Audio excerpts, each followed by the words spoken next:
السلام عليكم ورحمة الله. من الفضائية الإريترية نقدم لكم نشرة الأخبار والمستهل بأبرز العناوين. ارتفاع نتائج الامتحان الوطني للصف الثامن بنسبة تزيد على 7%. جهود لسد احتياجات الدم للمستشفيات.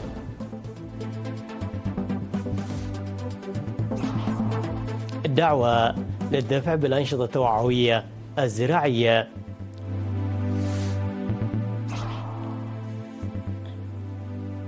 أردوغان يلتقي رئيس الوزراء اليوناني بأمل فتح صفحة جديدة. قمة صينية أوروبية في بكين تركز على الخلل التجاري بين الشريكين. بوتين يبحث مع بن سلمان التعاون في أوبك بلاس خلال زيارة قصيرة. من العناوين إلى التفاصيل. ارتفعت نتائج الامتحان الوطني للصف الثامن لعام 2022-2023 بنسبة تزيد عن 7% في جنوب البحر الأحمر بحسب تقييم مجري في عصب في 5 ديسمبر. وقال رئيس وحدة امتحانات الصف الثامن بوزارة التعليم السيد هبتي أسفها أن نسبة النجاح ارتفعت بنسبة 5.3% على المستوى الوطني و7.3% على المستوى الإقليمي. وقدم مسؤول وحدة امتحان الصف الثامن في الإقليم الأستاذ موسى إبراهيم في التقييم الذي حضره مدراء المدارس والمشرفين ومسؤولي المدارس تقريرا أوضح فيه النجاح 57.3%، بينهم 29.2% طالبة من أصل 948 طالب من 13 مدرسة متوسطة. وقال أن مشاركة الإناث في الامتحان الوطني كانت أفضل من العام الماضي، حيث بلغت نسبة النجاح 64.8% في الريف و35.2% في الحضر. وأخيرا حثت الدكتورة حليمة محمد رئيس فرع تقييم الامتحانات الوطنية بوزارة التعليم المعلمين على القيام بدور ريادي في تحسين النتائج. أعلنت الجمعية الوطنية للمتبرعين الطوعيين بالدم في اجتماع عقدته في 7 ديسمبر في أسمرة أنها تعمل مع شركائها لضمان إمدادات دم كافية وآمنة من المتبرعين الطوعيين. وقدم مسؤولو الشركاء من الوزارات والهيئات الحكومية الأخرى والجبهة الشعبية للديمقراطية والعدالة والاتحادات الوطنية والإدارات وجمعية أصحاب سيارات الأجرة في الإقليم الأوسط في الاجتماع الذي قيم دور الشركاء قدموا تقارير عن أنشطتهم للتبرع بالدم. وأوضح المدير الطبي لبنك الدم الوطني الدكتور يوهانس تخستي وخبير الصحة العامة الدكتور مسماي جبريهوت أهمية التبرع بالدم والخلفية التاريخية للتبرع بالدم في إريتريا والتبرع الطوعي بالدم في ضوء أهداف التنمية المستدامة والسياسة الصحية الوطنية. وحث المشاركون على سلاسة تنفيذ البرنامج، تكثيف الحملات التوعوية المستمرة وحل نواقص التجهيزات حسب الأولوية والعمل على دقة التقارير. وقالت رئيسة الجمعية الوطنية للمتبرعين الطوعيين للدم السيدة آلان برهيل وكالة الأنباء الإريترية إيرانا إن 64 مؤسسة شريكة تعمل في إطار الجمعية لضمان إمدادات الدم الكافية والآمنة. وذكر الجمع أكثر من 14,500 كيس دم من المتبرعين الطوعيين في العام 2022، وهو ما لبى نحو 80% من طلب المؤسسات الصحية، مضيفة أنه يجري العمل على زيادة العدد إلى أكثر من 15,000 كيس بنهاية هذا العام وإيصاله إلى مستوى 100%. وقدمت في ختام الاجتماع الشهادات التقديرية على المساهمين.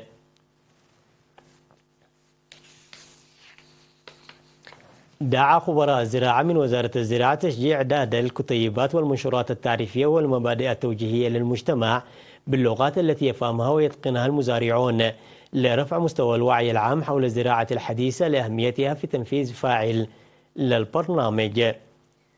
وأوضح خبير حماية التربة وحفظ المياه في مديرية بارونتو المهندس أزكايا الفايو أن المنشورات التنويرية التي كانت تعد في السابق محدودة لغويا وتتخذ المبادرات لترجمتها وتوزيعها باللغات التي يتحدثون بها لإزالة العوائق في تنفيذ البرامج.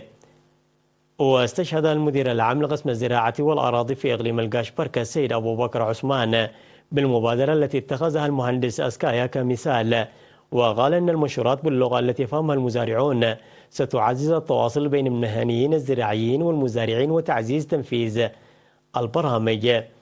وحث على تعزيز دور المهنيين الزراعيين وممثلي المزارعين في اتخاذ مبادرات مماثلة وإثراء محتوى مواد التوعية. وناشد مسؤول فرع حماية التربة وحفظ المياه والتنمية المروية السيد دانيال فرزقي على اتباع المنشور المترجم إلى لغة الكنامة لأنه مبادرة مثالية تقدم الشرح المبسط للمزارعين الذين لديهم ثقافة الحفاظ على موارد الأشجار.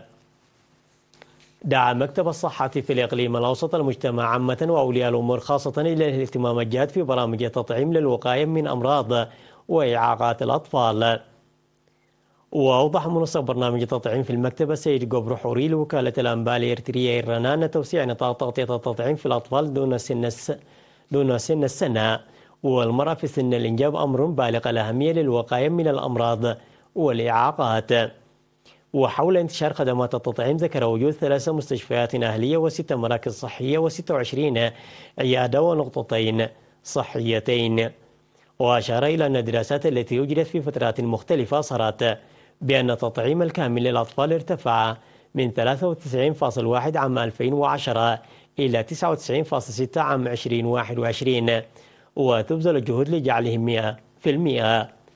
وأضاف أن نسبة تغطية حملة التطعيم الثانية التي جرت من 29 من مايو وحتى 2 من يونيو لعام 2023 على مستوى الإقليم الأوسط ضد سرطان عنق الرحم للفتيات اللاتي تتراوح أعمارهن ما بين 9 و14 عاما بلغت 99.6%. وحث في ختام كلمته على الجدية في الحفاظ على وثيقة التطعيم باعتبارها الأولوية الأساسية للطفل. عقد مكتب السياحة في مديرية ميعين سيمينارا لأصحاب المرافق الخدمية حول النظافة والكفاءة والتعامل مع الزبائن. وقدم مسؤول المكتب السيد منجستاف هبت ميكيل في السيمينار عرضا حول حسن الضيافة ومعاملة الزبائن وأهميته والنظافة والكفاءة والخدمة العادلة واحترام الزبائن.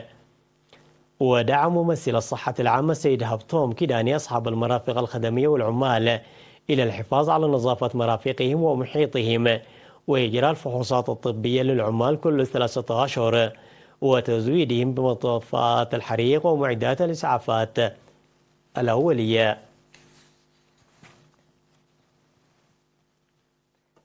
الأخبار العالمية بعد فاصل قصير، تفضلوا بالبقاء معنا.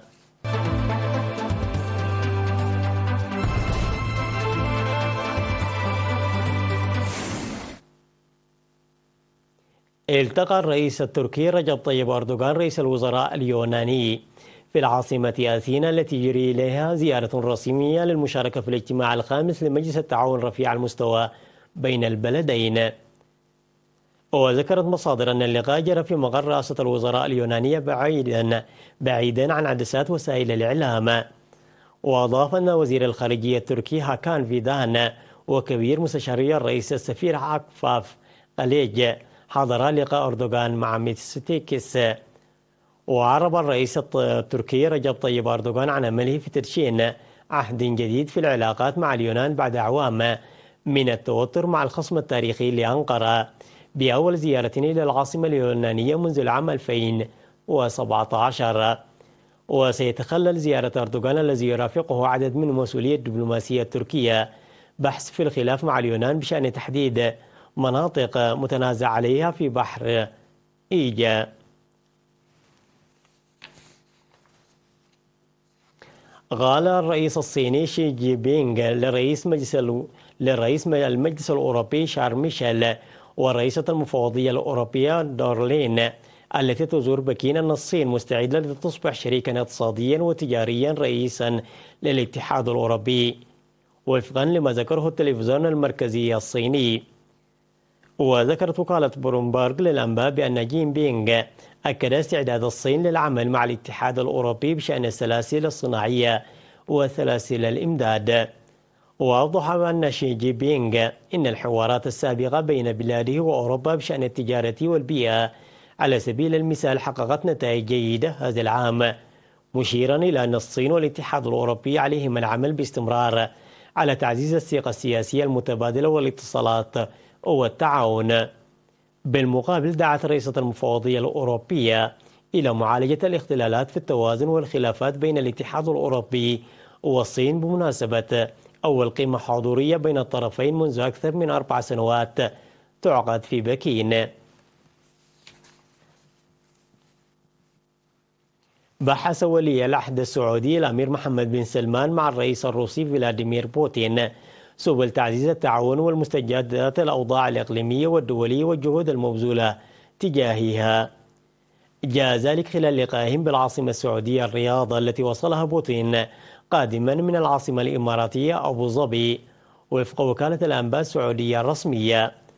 وقالت الوكالة أن بوتين بحث مع ولي العهد أوجه العلاقات الثنائية بين البلدين اللذان ينتجان خمس إنتاج النفط العالمي يوميا، وافاق التعاون المشترك وفرص تطويره في مختلف المجالات، بالإضافة إلى بحث مستجدات الأوضاع الإقليمية والدولية والجهود المبذولة تجاهها.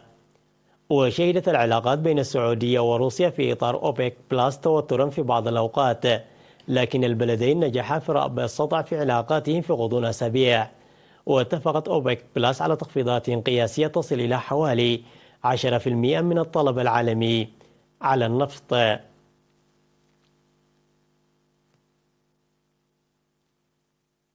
وقعت أستراليا وبايوقينيا جديدة اتفاقية أمنية هامة تنص على نشر عناصر من الشرطة الأسترالية في الدولة الواقعة في المحيط الهادئ. وأعرب رئيس الوزراء الأسترالي عن أهمية وتاريخية هذا الاتفاق الذي يجمع بين بلدين لهم علاقات قوية بالفعل، خلال مؤتمر صحفي مشترك مع نظيره من بايوقينيا الجديدة جيمس ماري في كاناربي. وقال رئيس الوزراء الأسترالي أن هذا الاتفاق سيمكن أستراليا من تقديم المساعدات لبايوقينيا الجديدة في تعزيز أمنها الداخلي، وسيساهم في تعزيز التعاون الأمني بين البلدين والحفاظ على استقرار المنطقة. وأعلنت أستراليا عن تقديم 200 مليون دولار أسترالي لدعم هذه المبادرات التي تشمل إنشاء مراكز لتدريب عناصر الشرطة. تذكير بأهم العناوين مرة أخرى. ارتفاع نتائج الامتحانات الوطنية للصف الثامن بنسبة تزيد على 7% في جنوب البحر الأحمر. جهود لسد احتياجات الدم للمستشفيات. دعوة للدفع بالأنشطة التوعوية الزراعية.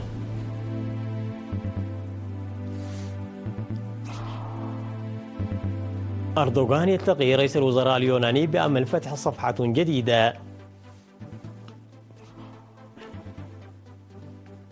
قمة صينية أوروبية في بكين تركز على الخلل التجاري بين الشريكين.